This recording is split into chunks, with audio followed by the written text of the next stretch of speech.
Unlearn what you have learned. Hello there.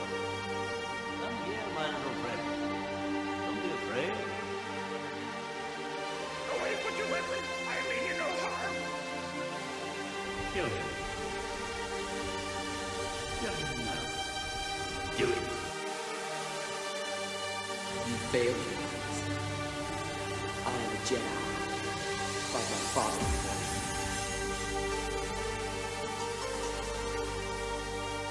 What is going on, everyone? Robert from Shootin the Sith here once again, and with me is my fabulous host, co-host, Colton Bird.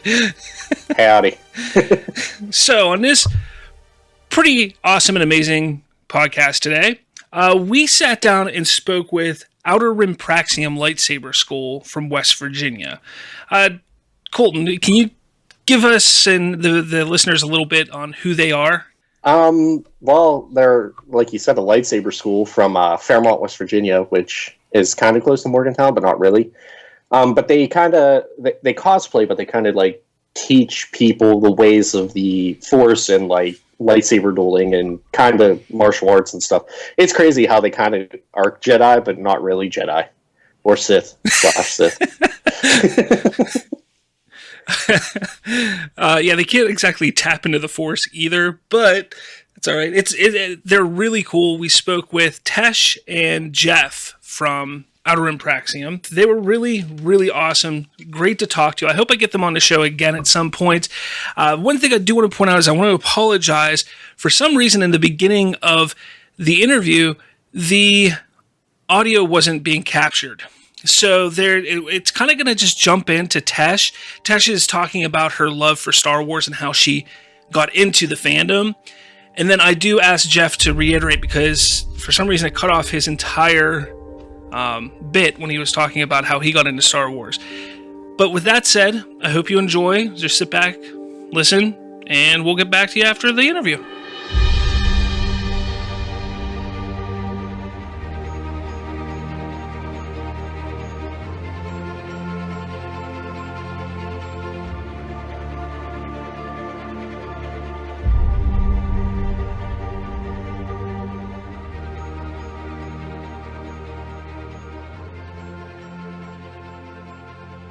Those simple kind of themes about good and evil and with those classic mythological tropes. I got out of it a little bit through high school and college, but then in 2015 I played Knights of the Old Republic for the first time and decided to do my first ever cosplay, and I happened to cosplay at the convention, West Virginia PopCon, where the person who founded the group was doing his first presentation, and he saw my Star Wars cosplay and just kind of gently harassed me into joining the group. Now, the cosplay aspect is something in itself as well. I've never been bold enough to jump onto that whole idea behind everything. I'm a huge Star Wars fan, and I wish I could have the guts to dress up and run around and go to conventions and stuff like that. I don't have that in me, but I absolutely appreciate what I see, especially with your school here and you, Tesh. I met you once before. You probably don't remember. It was a few years ago at Steel City Con, which is in Pittsburgh, and it was something to see. It's really cool to see, and you are passionate about it. You can tell because you become that character. And it's so interesting to see. I think it's pretty awesome. Thank you. I definitely understand the whole not wanting to cosplay because before this, I didn't want to do the cosplay thing either. And it's definitely been a process of, well, I'm learning how to fight with a lightsaber. Well, I should probably dress up like a Jedi if I'm going to do this in front of people. And from that, I've done other cosplays now, and I'm now getting into D&D, so it's definitely been a gateway to furthering my nerdom. It's funny because I've always been a fan of role-playing games. Like, I grew up playing Vampire the Masquerade. Wasn't too big into Dungeons and Dragons, but I did play it from time to time. And I love that whole aspect, creating a character and living a life in an imaginary world. But when it comes to the whole idea of dressing up and walking outside, I've never been able to get over that hump. And you can even ask Colton here. We've talked about it multiple times where I'm like, hey, I would love to just go out there and get a Jedi robe and just walk around as a Jedi. But I've never pulled the trigger on buying anything to do that, because it's just, it's out of my comfort zone, essentially. So. Oh yeah, definitely understand that. It can even be intimidating sometimes too, because you got the people that buy it off the shelf, which I'm part of that party, and then you got people that have the skills and talent that can just build something fantastic out of some scrap fabric and everything. And it's just, at the end of the day, we're all Star Wars fans, so we all get along, but yeah, it can very well be intimidating going into it. Yeah. No, yeah, I'm with you on that. Now, you kind of hinted to it a little bit, Jeff, your love and getting involved with the lightsaber school, but what was that process like whenever you first joined in and you've just kind of grown within the school, and the school has grown as well? Like, how did that all come about? Back in August of 2015 at West Virginia PopCon up in Morgantown, the original founder, had some of his friends from the Ashland, Kentucky area come up and present the Praxeum. And a friend of mine attended, and he thought it was pretty cool, so he told me about it at work. And I was like, well, of course we got to do this. And we messaged him on Facebook and everything. Then I've been the longest running student so far. I'm now running the organization. And just, it's definitely been a slow process at first with keeping members, because everyone's got busy lives, jobs, kids, other hobbies. But once we started getting a core group, we started seeing it come together. We premiered for episode 7 at Carmike Theaters. That was at Morgantown Mall on opening night, which was really cool. I had the crowd cheer for me because we did a performance in the theater. Nice. And then from that, Morgantown Library got a hold of us, and then JediCon over in New Martinsville, and it just started growing from that. And it definitely helps to have a good crew. Without the core members that actually stick around and everything, this organization definitely would have fallen apart a lot sooner. So it's definitely great having those people that have the same passion and the same love to do this with you. Oh, yeah, absolutely. I agree completely. I mean, the same goes for what's going on with our podcast.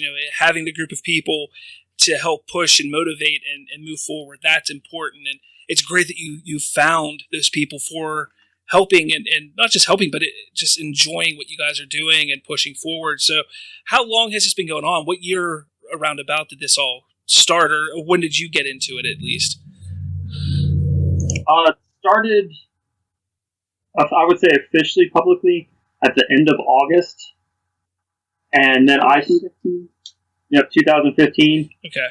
And then I started the first week of September. Okay. Like, the moment I found out about it, the following week I was joining it. Oh, okay. All right. And since then, I've been part of it, been the right-hand man for a while, and then our founder wanted to spend more time with his kid and decided to retire, and from that, I took over, and it just blew up eventually. Last year, actually, we started getting those core people coming in again, and it's exploded since then.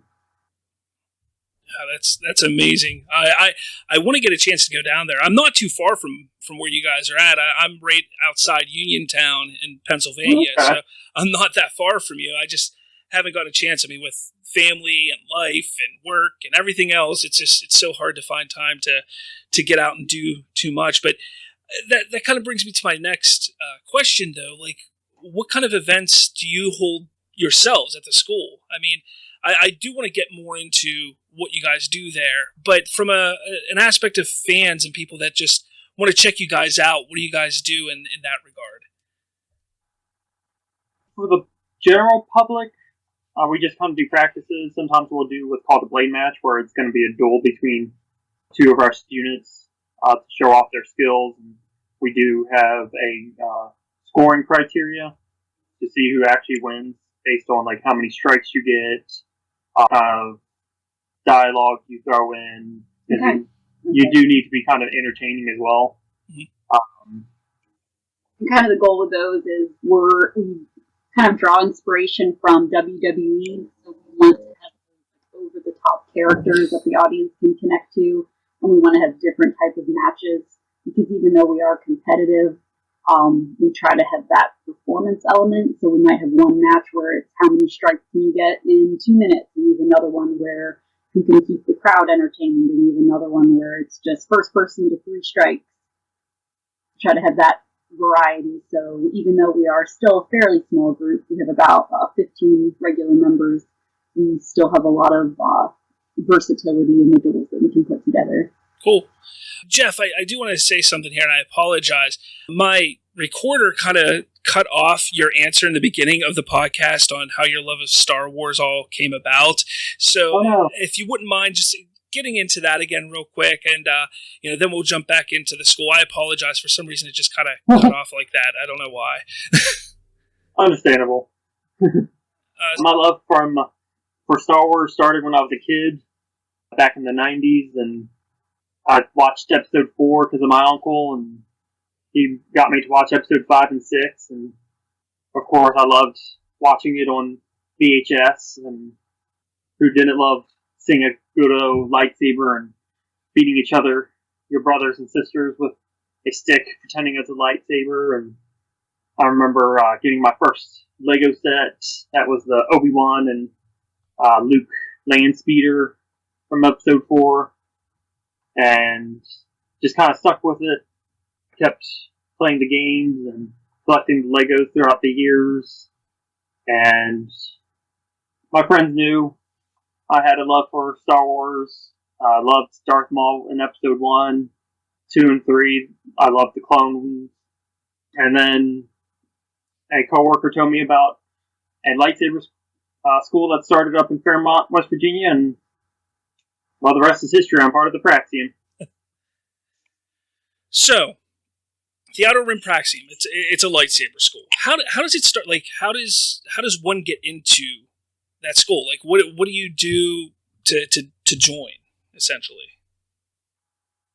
To join, we do have a process. Just pretty much get a hold of us, and the first practice that you attend is more of an observation practice, where you see what we're doing, make sure that you're okay with how we run. So you don't go and take babies from people like the Jedi do, right? You gotta allow people to join themselves. I think the United States legal system would frown upon that. Oh, okay, gotcha. We do have an age requirement where you have to be 18 or older to join. If you're 16 and between 16 and 18, then there are some stipulations of we have to meet with your parents and discuss the details with you because they are still considered your legal guardians. More than likely, you're still in school, so we also don't want to take you away from school. Mm-hmm. If you do see what you like after the first practice, you come talk to us again. We do what's called a faction test, which is kind of a personality quiz, from questions like what's your favorite color to what's your favorite superhero. To which of your friends would you kill and why? Yeah. Wow, dark. And based off those results, we do have different classes inside the factions. So a Jedi Guardian is kind of based off of Obi-Wan Kenobi, whereas a Sith Warrior would be more of like Darth Maul. Kind of like a class system in an RPG game. Yeah. So when people go into those classes and you've sorted all of it out, is there any ones that you like say Tess, or I'll call you Lady Malice because I'm terrible with names. Would you take one like under your personal wing to like, hey, I'll show you how to do this, this, and this as the way of the Sith, or like how does that work? Yeah, we have a master apprentice system, so I currently have 4 students that I'm responsible for. Jeff has like 6, 8, something like that. I've lost count. We've got a bunch of Jedi all at once. But we have like a ranking up system, just like any other martial art, and every class kind of specializes in certain things. So there are certain lightsaber forms that we recommend based on your fighting style. There are certain forms that are for Jedi and for Sith, and then there's some book work that goes along with that to help you get into character with learning the Sith code, learning what's the difference between a Sith like Darth Maul, who's highly aggressive, and a Sith like Ventress, who's more defensive, and kind of learn that by working with a master who's in a similar class to you, and kind of pass on knowledge that way. So everybody gets a custom curriculum. It's not just everybody's in a class learning the exact same thing. Your master is trying to work with you to fit your personality, fit your interests, and help you to learn in a way that works best for you, which comes in really handy when you get somebody like me starting out who's not athletic, who doesn't do martial arts or sports, and might need to be taught in a different way than somebody who already has been doing fencing or something for a few years. That's actually really cool. It's like a real life RPG. Like my still call me master when I run into them out of practice. So I'm going to stick with the whole Padawan training thing. I'm kind of trying to understand the process. So you're training them. At what point would you let them design their own lightsaber and wield a lightsaber? Or is there like, hey, you have to learn like the traditional way of the Force and how to manipulate it and whatnot, then you get a lightsaber? Or is it like, oh, we'll teach you lightsaber skills right off the bat and the Force will come along with it? Oh, we do a basic form called Shicho, which is form 1 of lightsaber combat that everybody starts off with. We are still primarily a lightsaber school, so we do get right into those physical skills right off the bat. And that one is where people learn like kind of body control and control with a lightsaber to not hurt their opponent and these kinds of things. And once they've mastered those basics, they'll start getting into more of the custom training. With what lightsaber they're going to use, we usually recommend people hold off until they've been assigned to a master who can kind of recommend a lightsaber to them. Depending on fighting style and the forms that you're going to use, there are different lightsabers that better suit you when it comes to the length of the hilt or the width of the hilt, those kinds of things. What kind of lightsabers do you guys use? I usually use an Ultra Saber, Dominic Speed 2, just because Ultra Sabers, from what we've seen so far, have been fairly durable for several drops. I've had one since November of 2015, and I've had to send it a few times to get repaired, but it's usually the battery pack. But otherwise, they've survived the beatings. So, I look, this is all fantastic. I'm like really into it. I'm sorry, I kind of got sidetracked because I was looking at your website here and just looking at some of the pictures. It just seems like it's a lot of fun, but is there like any real martial arts that you train with this? Is there anything like, because that's a lot of the website, that's what it kind of looks like. It looks like you have like this little studio almost set up like a dojo type of thing. Is there any sort of real martial arts being taught there? Our system is unchoreographed. The only time we do choreograph anything is if there's a safety issue involved with like someone jumping off my back or Another performance bit that me and Tesh created was I knock her down to the ground, and I come down to try and take her head off, but then she kicks me, kind of like Obi-Wan and Anakin on Episode 3 when they're on Mustafar. Otherwise, what you see in the videos isn't choreographed. And we do have a kata for each lightsaber form, so when you start learning Makashi, that's going to look very different than when you start learning Genso. There's certain footwork that you start off with. There's a certain style of strikes. There's a system of rules for every single form of what you can and can't do. We definitely try to model it after a martial art just as much as we try to model it after a performance art. Now, obviously, I mean, talking to the both of you, it seems like you're both on one side of the spectrum and the other. Tesh, you seem more like, I mean, being Lady Malice and wearing the dark robes and everything like that. It looks like you're more in line with the dark side, whereas Jeff, you seem more like an Obi-Wan type of character that you portray. Yes. Now, is that... Sass. What was that? I'm sorry, I didn't catch that. I have Obi-Wan sass. Now, with that, is that kind of how you guys run everything? Do you kind of put people in separate sections? I know you guys were talking about, you have a questionnaire, you talk to them, and there's different styles and everything like that, but is it more along the lines that the people get to choose which side they want to go to, or is it just kind of how everything falls into place? Is it something that you can change over time, or do you guys kind of try and keep everybody the same where they're at while they're learning? I'm not completely sure what you're asking. In terms of how training's set up, like... Yeah. Everybody trains together. Our practices are about 2 hours, so probably half of that is group exercises, whether it's just mastering control or footwork and that kind of thing. And then the other half of the practice is usually working with your master on that custom curriculum. Even though we role play as light side and dark side, we really try to emphasize that we're still all in this together, because sometimes with the role playing, it can become a little bit toxic as people get competitive. People are role playing and it's bleeding over into negative feelings in real life. So we always try to emphasize that we're practicing members first. We then have a motto that all of our beginner students have to learn about: training is one and learning is one. To try to balance the, it's fun for me to trash talk Jeff, but then I also have to, after practice, go and work with him on editing a video or something like that. And we want everyone to still get along while balancing the roles. Okay, so that helps a lot, because trying to understand the role playing aspect of it and how involved that is with it. That's kind of what I was getting at. Thank you.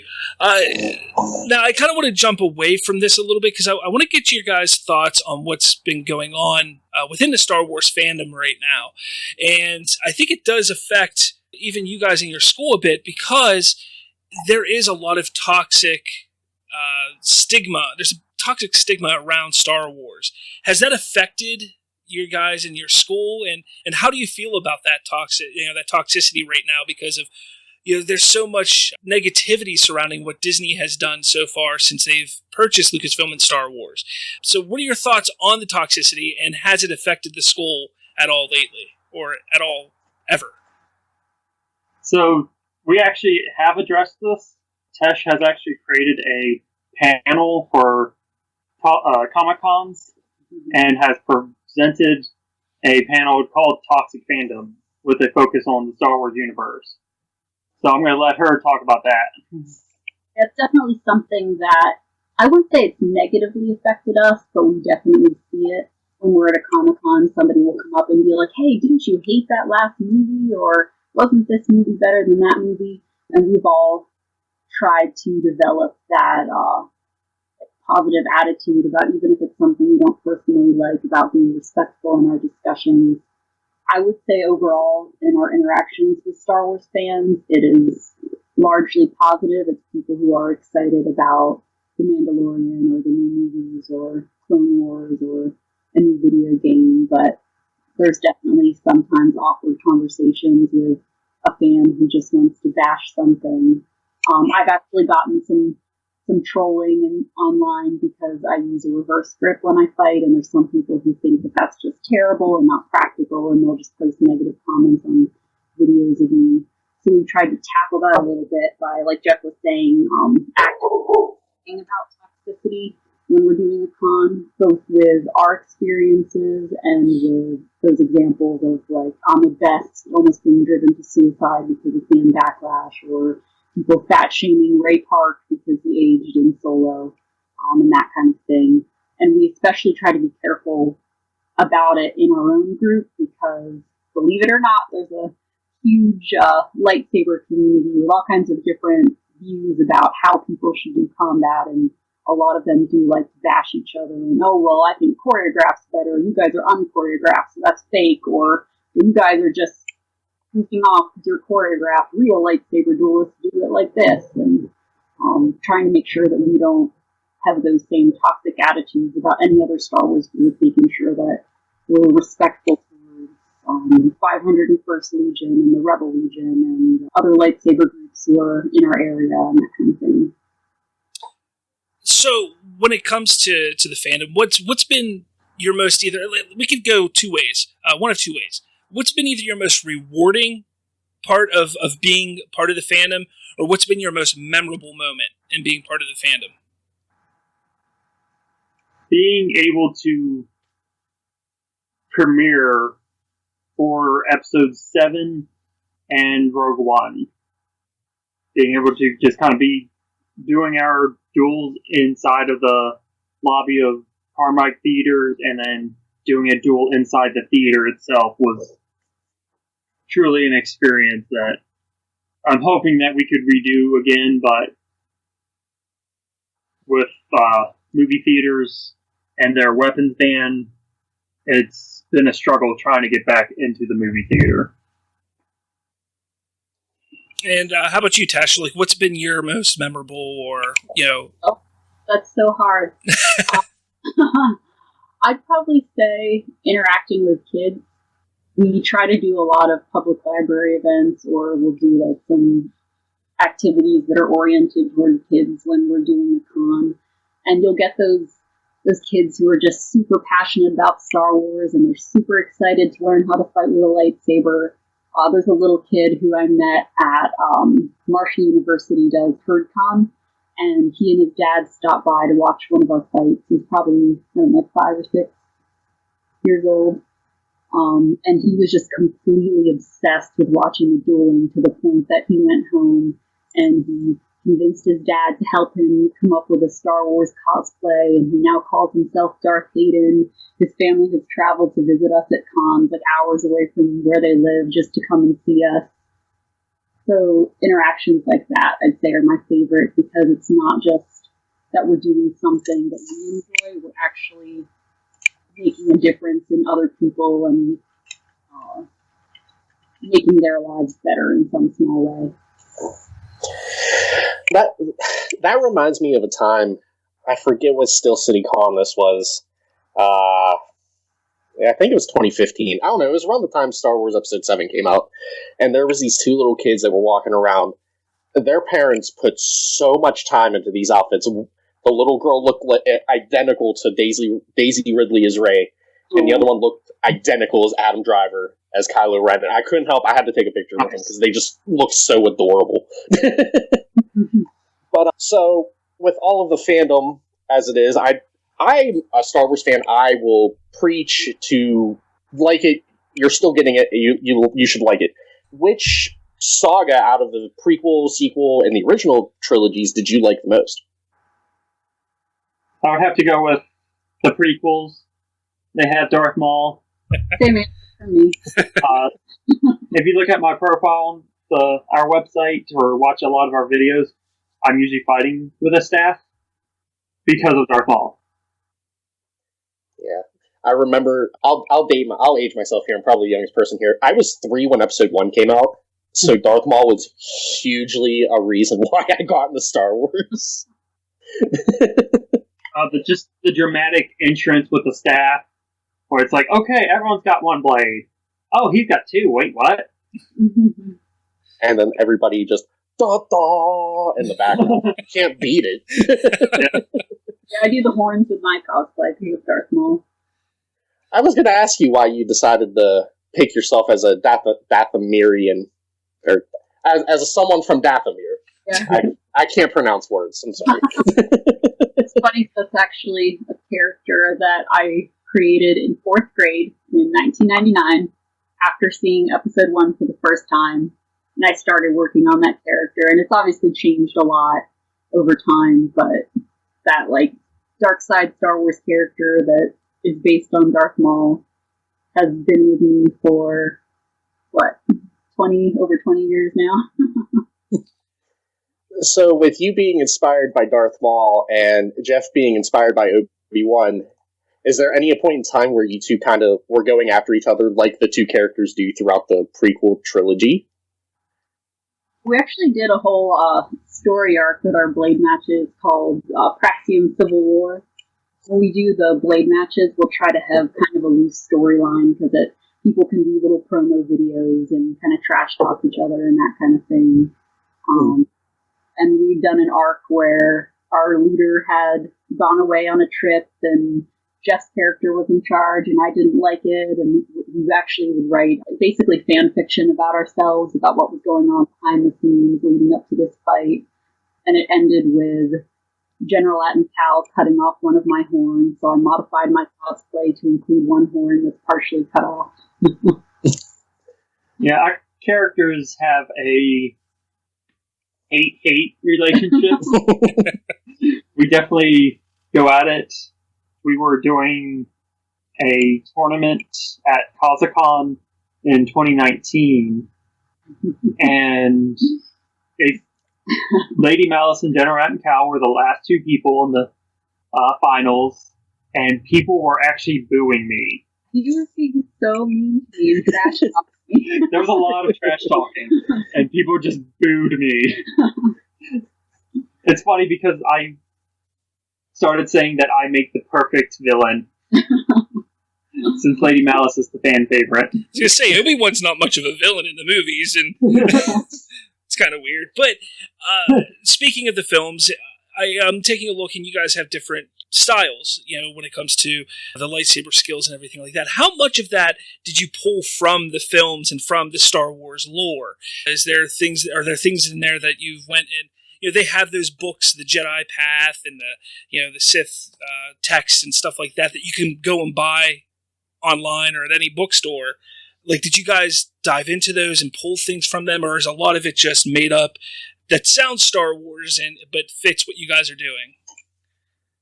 So we were actually lucky enough that we didn't have to start from scratch with creating our lightsaber forms.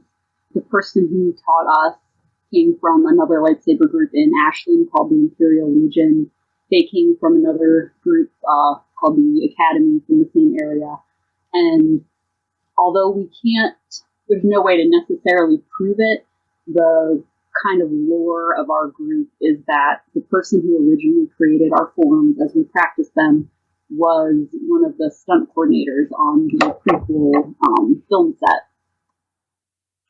Nick Gillen? Yep. So as he was kind of creating the lightsaber forms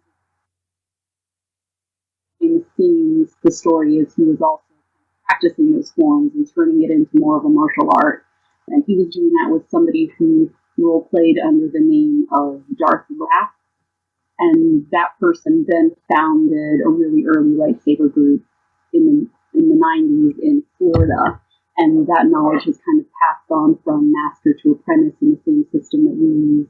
I think I'm the 20th generation in that line. And again, we don't know for sure that it's fact, but it's a really cool idea to think that we didn't necessarily just make up the forms, but it's something that came from somebody who was creating them for the movies and who kind of passed on his vision of, well, what's the difference between Ceresu and Makashi, when we try to preserve that kind of same thing in our fighting style.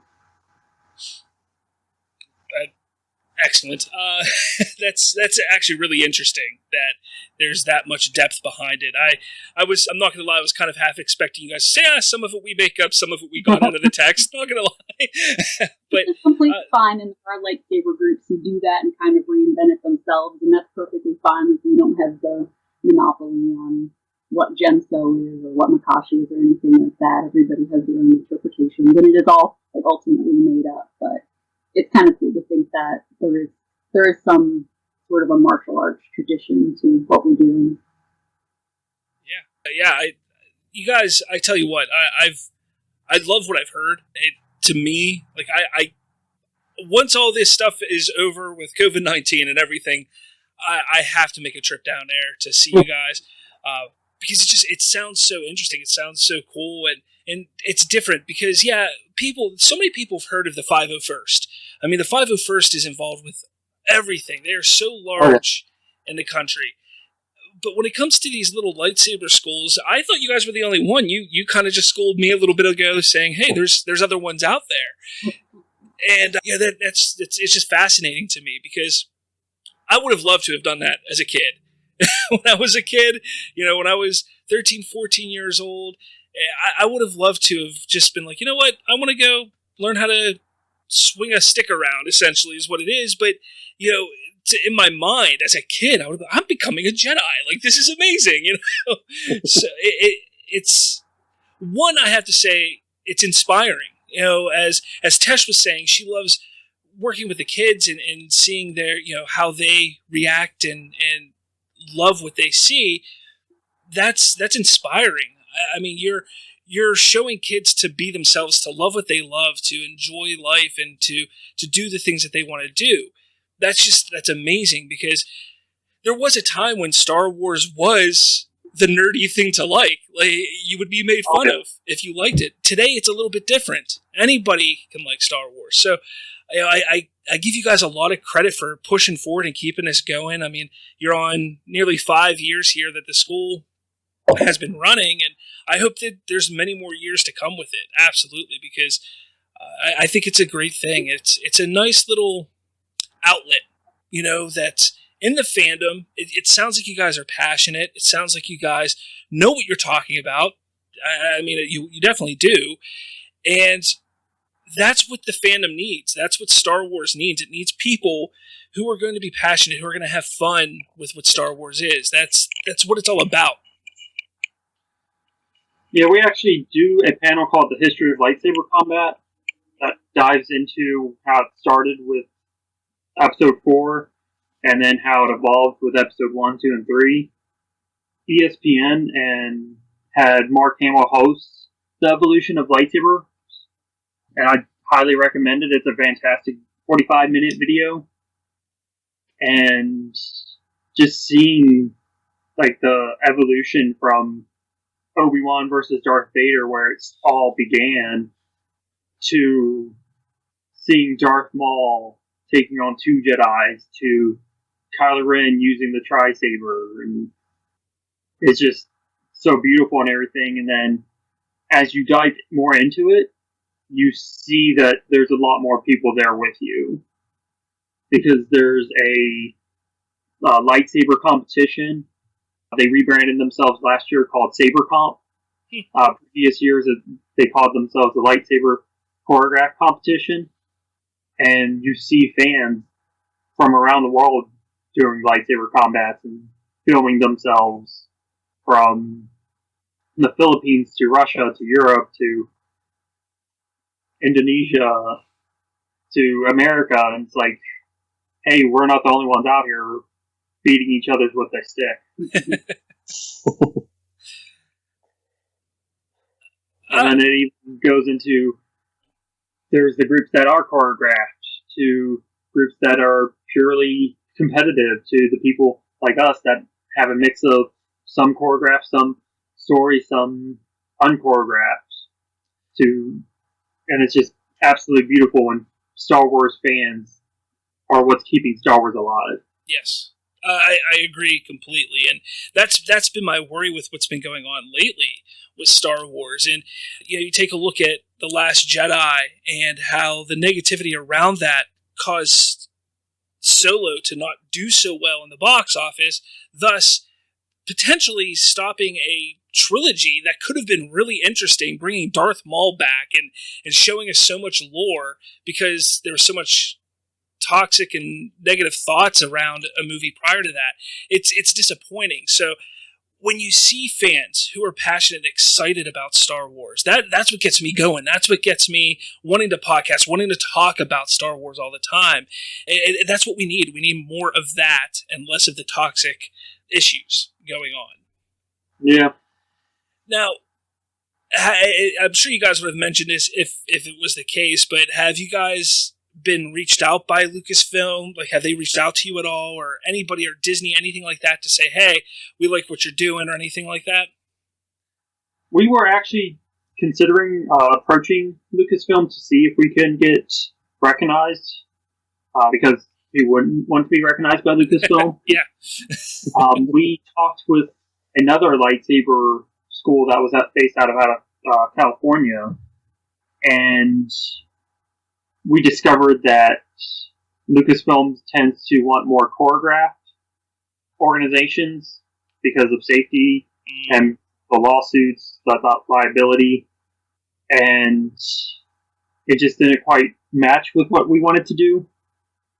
So we've been trying to stay under the mouse's radar. And not just that, but being careful in everything that we do is something positive and non-toxic and not for profit. Yeah, we definitely try and make sure we do represent the Star Wars community really well as well, on top of what we want to do, because we all also raise money for fundraisers. Last year we raised a little over $500 for the West Virginia Children's Hospital, and this year we're trying to help a local organization called the Jack Strong Foundation, which helps families with children that have cancer. So we definitely want to give back to the community. That's why we work with libraries in the area, why we raise money for these fundraisers. We don't take a dime for anything. Everything's self-funded if we are buying anything. So it's definitely, we're a lightsaber group. How can we use this to give back to the community now? That's fantastic. That's absolutely amazing that you are giving back to the community as well. That just, again, it just goes to prove that when you have the right people involved in doing things, that great things can come of it, and every little bit of money that you raise, it helps whatever organization you're raising it for. And that, I'm kind of taken aback by that, because it's such an amazing thing that you guys do. It really is.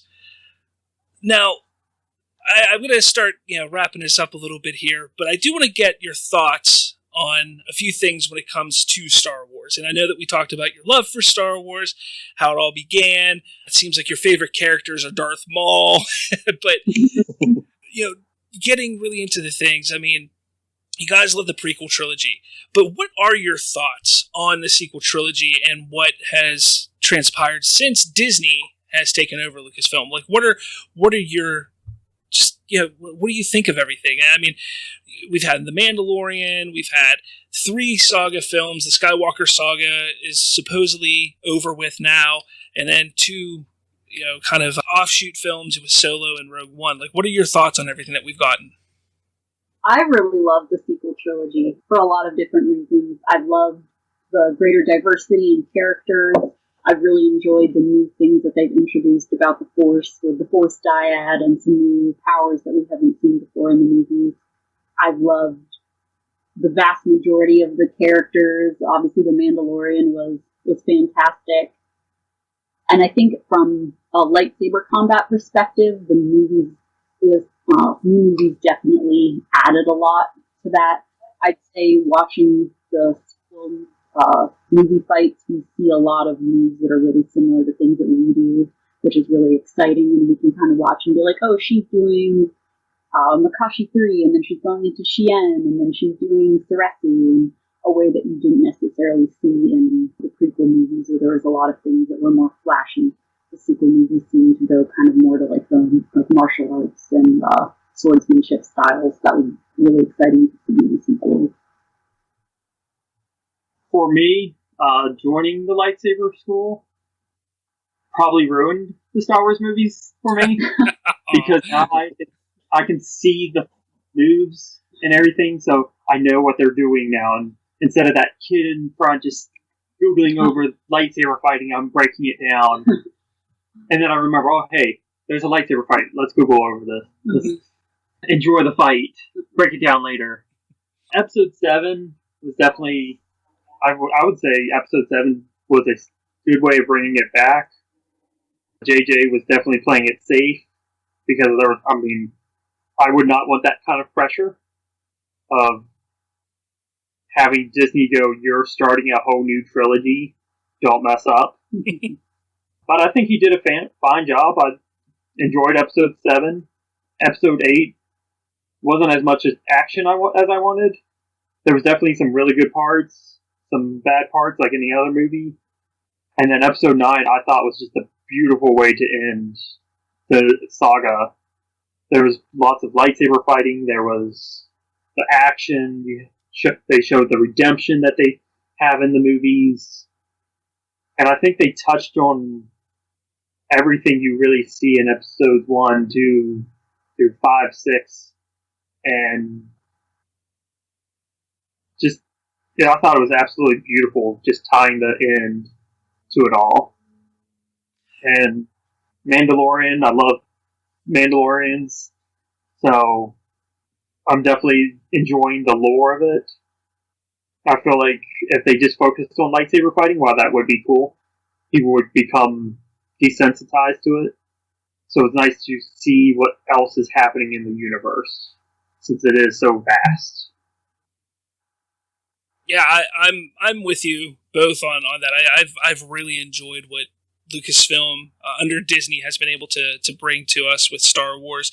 I would have liked the sequel trilogy to be a little bit more connected to the older characters. I mean, I appreciate them bringing on Rey and Poe and Finn and Kylo Ren. And Kylo Ren is one of my favorite Star Wars characters of all time. I mean, Adam Driver was absolutely phenomenal in that role. But, I grew up, idolizing, for lack of a better term, Luke and Leia and Han, so even during the prequels, I gained a huge respect for Obi-Wan Kenobi, but I nothing could surpass Luke, Han, and Leia for me. That is who I started with. That's who I spent every single weekend with, in my living room as I sat down on the floor with my Millennium Falcon and my X-Wings and everything like that. So, for me, it was kind of like I wanted more of that, but I completely understand why they went the way they did with the sequel trilogy. They had to pull new fans in, just like George Lucas did in '99 with The Phantom Menace. It was about 12-year-olds. It was about 13-year-olds, bringing them into the mix and enjoying it. And JJ kind of wrapped it up well with Episode 9 because he got back to that. He respected all the 30 and 40-year-olds who have been enjoying Star Wars for the better part of 45 years. And that's what I enjoy about the sequel trilogy. The Mandalorian was an excellent show. I agree with that. But the Clone Wars, so you guys caught up on Clone Wars? Do you guys watch that at all? Yep. Did you guys happen to catch, I know just the first episode of the final 4 episodes came out. Did you guys happen to catch that, though? Oh, yeah, we're caught up to all of them right now. To me, I don't know why, but to me, that is probably the single best 25 minutes of Star Wars that we've had since 2005 with Revenge of the Sith. That episode was just so fantastic, and I just want more Dave Filoni involvement with everything. I think that if they would have had him involved with so much more, I think there wouldn't be so much toxicity. I think that people would be way more interested and excited about all things with Star Wars because Dave Filoni just knows what he's talking about. He's the closest thing to George Lucas that Lucasfilm has that isn't George Lucas, and I think what he's done with that show has been absolutely incredible. And I'm sad to see the show end, but I am still excited to see what they're going to do, with Disney. I mean, Star Wars is never going to end. At this point, there's no reason for it to ever end. We were worried 15 years ago that Revenge of the Sith was it. Like, that's it. We're not going to get anything. There was a little bit of hope in 2008 with the Clone Wars, but even then it was like, that's just a cartoon. We're not going to have Star Wars anymore. And with Disney, and Lucasfilm under Disney now. There's no end to it, and that's exciting, and that's what I love, to think about, because let's just enjoy it. We may never have had this if it wasn't for Disney purchasing it. So, absolutely exciting times. Yeah. Yeah, definitely. Well, I think that's what people are forgetting is like, oh yeah, the movie sucks, but The Mandalorian's great. Well, it's a package deal. Like, Disney got it. It is canon. Like, yeah, I mean, I understand. There's a lot of the whole stigma behind, like, that's not canon, this is canon, and everything like that. And I was upset. When they took away the Thrawn trilogy, that trilogy of books was absolutely amazing. And, them removing that and those aren't the only good books. There's a whole bunch of other good books, and there's some bad ones too in the Legends category. But there are some really good ones, and it was upsetting. It definitely was, but the possibilities are endless right now. And it took them a while. It took them a while to get their footing, and you see that they're getting there. Look at The Mandalorian. Rogue One was phenomenal. Solo was a really good movie. A movie that nobody wanted, but it was actually really, really good. So I think it's all about them finding their footing and moving forward with the fandom and everything with Star Wars. And what I really hope for you guys is that it continues, because as long as the fandom is going, you're going to have people who want to be involved with something like the Outer Rim Praxeum. I mean, that's what you guys want. You guys want people coming in. If you don't have people joining and participating, you guys don't have a school. So for your sake, I hope it continues. Oh yeah, we're definitely hoping people continue loving Star Wars as much as we do, and we love interacting with the fans, because what else do you do other than interact with fellow fans?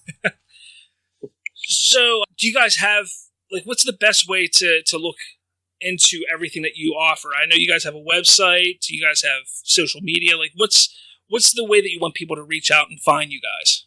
Yeah, we're on Facebook, YouTube, Instagram, and Twitter. But if you go to our Linktree account, I think it's just linktree.com, and look up Outer Rim Praxeum, that kind of has everything there. It has links to some of the video playlists that we recommend, a link to the charitable cause that we're supporting for this year. And we usually put a link to whatever cool new video project we just did and that kind of thing. Perfect.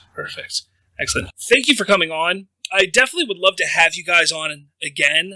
Just talk Star Wars. Talk things, what's going on in the fandom, because that's what I love.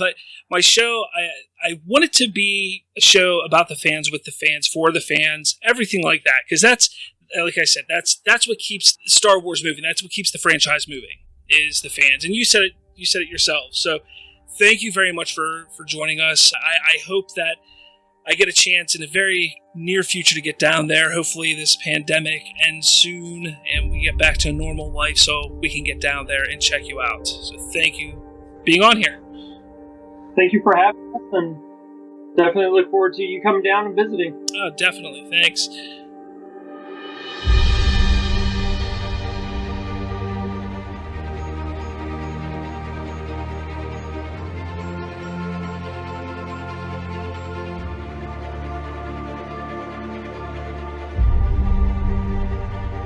And there it is, guys. That was our interview with Jeff and Tesh from Outer Rim Praxeum.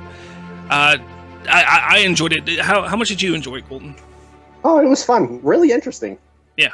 I encourage everybody to go to their website. All the links are in our description below, so go look in, click on all of them, go check them out, see what they do. They have videos on their website. They post videos on Facebook. It's really cool. What they're doing and how they're pushing the fandom forward, staying away from all the toxicity. That's the way it has to be done when it comes to Star Wars, especially in today's age when things are just so divided because of the sequel trilogy and all the perceptions that people have with what Disney and Lucasfilm has done over the past 7-8 years now. Yeah, I'm just to the point where I don't think the fandom even likes itself anymore. There's little pockets, such as Outer Rim Praxeum.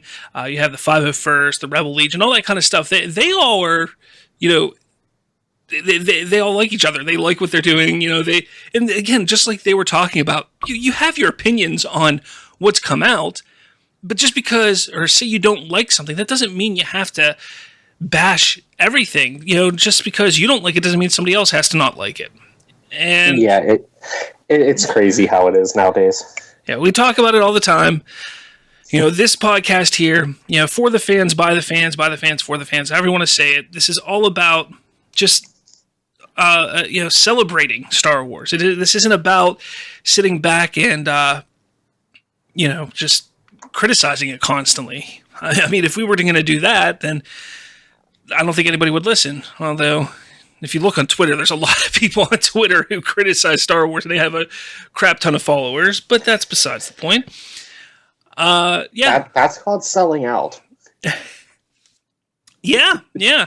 I guess I should have mentioned this at the beginning of the podcast, but, happy May the 4th be with you, everyone. This is releasing on May the 4th, and it's Star Wars Day. Hopefully you've gotten a chance to watch the final episode of Clone Wars.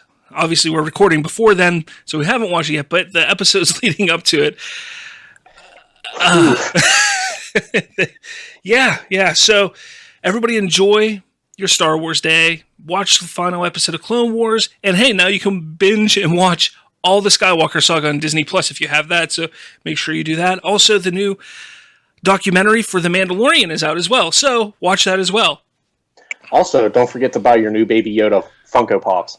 Those come out May the 4th too. Oh man, I gotta pre-order mine. I'm getting off here and do that right now. I have 2 of them pre-ordered already.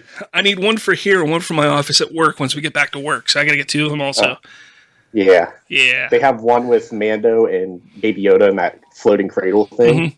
And then they have one where he uses the Force to choke what's her face. Mm-hmm. They have one of those ones too, so I pre-ordered one of each. All right. Well, with that said, everybody, thank you for listening. Again, make sure you follow and check out everything Outer Rim Praxeum has to offer. They're awesome. I want to thank them again for being on the show. To find us, if you want to continue listening to Shootin the Sith or other shows within the Spoilerverse, just head over to Spoilerverse.com. That's where you're going to find everything from Shootin the Sith, myself. You'll find Colton's show, Polygon Warriors. You'll find his articles he writes, as well as the show that he and I host together, even though it seems like we host Shootin the Sith together all the time. But yeah. But our other show, Bridging the Geekdoms, which just officially relaunched just last week. So please jump over there, check out all of those shows, as well as Spoiler Country and Misery Point Radio, Narrative Gunslingers, and so many others. So please jump over to Spoilerverse.com to find everything else within the Spoilerverse, or you can just find our podcast on your favorite podcatcher app and subscribe and follow there. So with all that said, thank you all for listening, and may the 4th be with you.